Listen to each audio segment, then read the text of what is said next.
1984, écrit par George Orwell en 1948, lu par Équilivre, livre audio.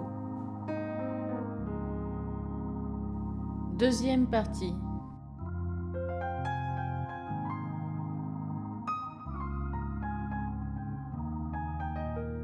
Chapitre 7. Winston s'était réveillé, les yeux pleins de larmes. Julia, tout ensommeillée, roula contre lui et murmura quelque chose qui pouvait être. « Qu'est-ce que tu as ?» ?»« Je rêvais, commença-t-il. Mais il s'arrêta net. C'était trop complexe pour être traduit par des mots. Il y avait le rêve lui-même et il y avait le souvenir, lié à ce rêve, qui s'était glissé dans son esprit quelques secondes après son réveil. Il s'allongea, les yeux fermés, encore plongé dans l'atmosphère du rêve. C'était un rêve vaste et lumineux, dans lequel toute sa vie semblait s'étendre devant lui, comme un soir d'été, un paysage après la pluie. Tout s'était passé à l'intérieur du presse-papier en verre, mais la surface du verre était le dôme du ciel, et à l'intérieur de ce dôme, tout était plongé dans une claire et douce lumière qui permettait de voir à des distances infinies. Le rêve comprenait aussi, en vérité, c'est en quoi en un sens il avait consisté, un geste du bras fait par sa mère et répété 30 ans plus tard par la femme juive qu'il avait vue sur le film d'actualité. Avant que les hélicoptères les réduisent tous deux en pièces, elle avait essayé d'abriter des balles un petit garçon. « Sais-tu, dit Winston, que jusqu'à ce moment, je croyais avoir tué ma mère. »« Pourquoi l'as-tu tuée » demanda Julia presque endormie. « Je ne l'ai pas tuée. Pas matériellement. » Il s'était rappelé dans son rêve la dernière vision qu'il avait eue de sa mère, et pendant les quelques minutes de son réveil, le faisceau de petits faits qui accompagnait cette vision lui était revenu à l'esprit. C'était un souvenir qu'il avait volontairement repoussé de sa conscience pendant des années. Il n'était pas certain de la date à laquelle cela s'était passé, mais il ne devait pas avoir moins de 10 ans. Il en avait peut-être même 12 quand l'événement avait eu lieu. Son père avait disparu quelque temps auparavant. Combien de temps avant ? Il ne pouvait se le rappeler. Il se souvenait mieux du tumulte, du malaise qui marquait cette époque. Les paniques périodiques à propos de raids aériens, la recherche d'un abri dans les stations de métro, l'état de moellons partout, les proclamations inintelligibles affichées à tous les carrefours, les équipes de jeunes en chemise de même couleur, les interminables queues devant les boulangeries, le bruit intermittent du canon dans le lointain, et surtout le fait qu'il n'y avait jamais assez à manger. Il se souvenait de longs après-midi passés avec d'autres garçons à fouiller les poubelles et les tas de détritus pour en extraire des nervures de feuilles de chou, des épluchures de pommes de terre, parfois même de vieilles croûtes de pain rassis sur lesquelles ils grattaient soigneusement la cendre. Ils attendaient aussi le passage du camion sur une certaine route. On savait qu'il transportait de la nourriture à bestiaux, et que parfois, à la faveur de chaos, dans les mauvais passages de la route, il répandait des fragments de tourteaux. Quand son père eut disparu, sa mère n'accusa ni surprise, ni chagrin violent, mais il y eut en elle un changement soudain. Elle semblait avoir perdu toute énergie. Il était évident même pour Winston qu'elle attendait un événement, qu'elle savait devoir se produire.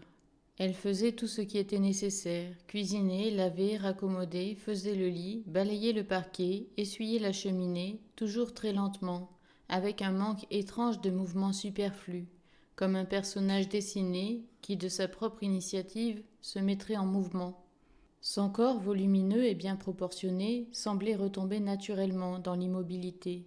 Des heures et des heures, elle restait assise sur le lit, presque immobile, à nourrir la jeune sœur de Winston, enfant de 2 ou 3 ans, petite, malade, silencieuse, dont le visage était simiesque à force de minceur.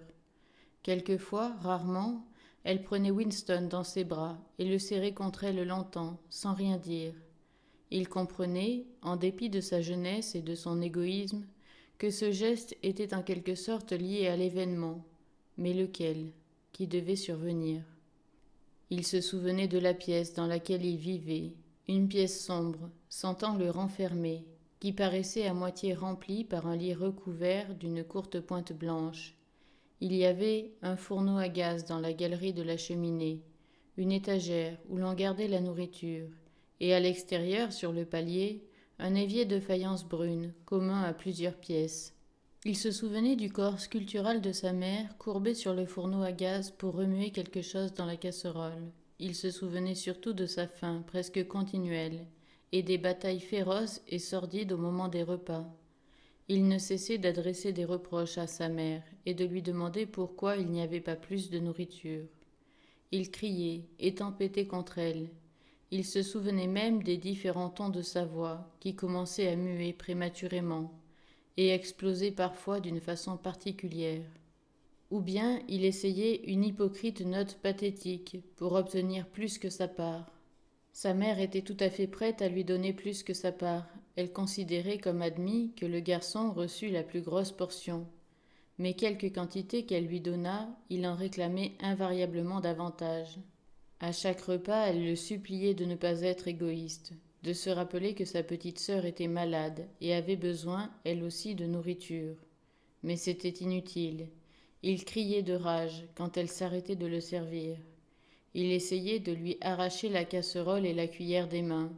Il s'appropriait des morceaux dans l'assiette de sa sœur. Il savait qu'il affamait sa mère et sa sœur, mais il ne pouvait s'en empêcher. Il sentait même qu'il avait le droit de le faire. La faim qui lui faisait crier les entrailles semblait le justifier. Entre les repas, si sa mère ne montait pas la garde, il puisait continuellement dans la misérable réserve de nourriture qui était sur l'étagère. Un jour, on distribua une ration de chocolat. Il n'y en avait pas eu depuis des semaines et des mois. Winston se souvenait clairement du précieux petit morceau de chocolat. C'était une tablette de 2 onces. On parlait encore d'onces à cette époque. À partager entre eux 3. Il était évident qu'elle devait être divisée en 3 parts égales. Winston, comme s'il écoutait quelqu'un d'autre, s'entendit soudain demander d'une voix mugissante la tablette entière, pour lui tout seul. Sa mère lui dit de ne pas être gourmand. Il y eut une longue discussion, avec des reproches de part et d'autre, des cris, des gémissements, des pleurs, des remontrances, des marchés. Sa minuscule petite sœur, qui s'accrochait à sa mère des 2 mains, exactement comme un petit de singe, était assise, et de ses grands yeux tristes, le regardait par-dessus l'épaule de sa mère. À la fin, celle-ci cassa les 3/4 de la tablette et les donna à Winston. L'autre part fut pour la petite sœur. La petite fille s'en empara et la fixa d'un air morne. Elle ne savait peut-être pas ce que c'était. Winston la regarda un moment, puis d'un bond rapide et soudain, arracha le chocolat d'entre les mains de sa sœur et s'enfuit vers la porte. Winston, Winston, appela sa mère, reviens, rends son chocolat à ta sœur. Il s'arrêta mais ne revint pas.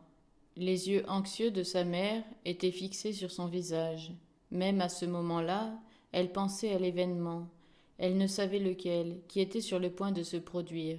Sa sœur, consciente d'avoir été frustrée de quelque chose, avait poussé une faible plainte. Sa mère entoura l'enfant de son bras et lui pressa le visage contre sa poitrine.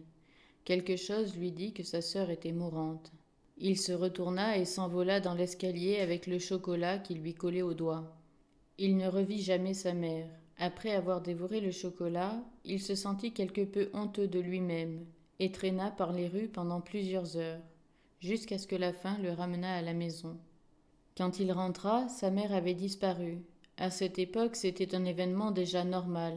Rien n'avait disparu de la pièce, sauf sa mère et sa sœur. On n'avait pris aucun vêtement, pas même le manteau de sa mère. Il n'avait à ce jour aucune certitude de la mort de sa mère. Il était très possible qu'elle eût été simplement envoyée dans un camp de travail. Quant à sa sœur, elle pouvait avoir été versée, comme le fut Winston lui-même, dans une des colonies d'enfants sans foyer.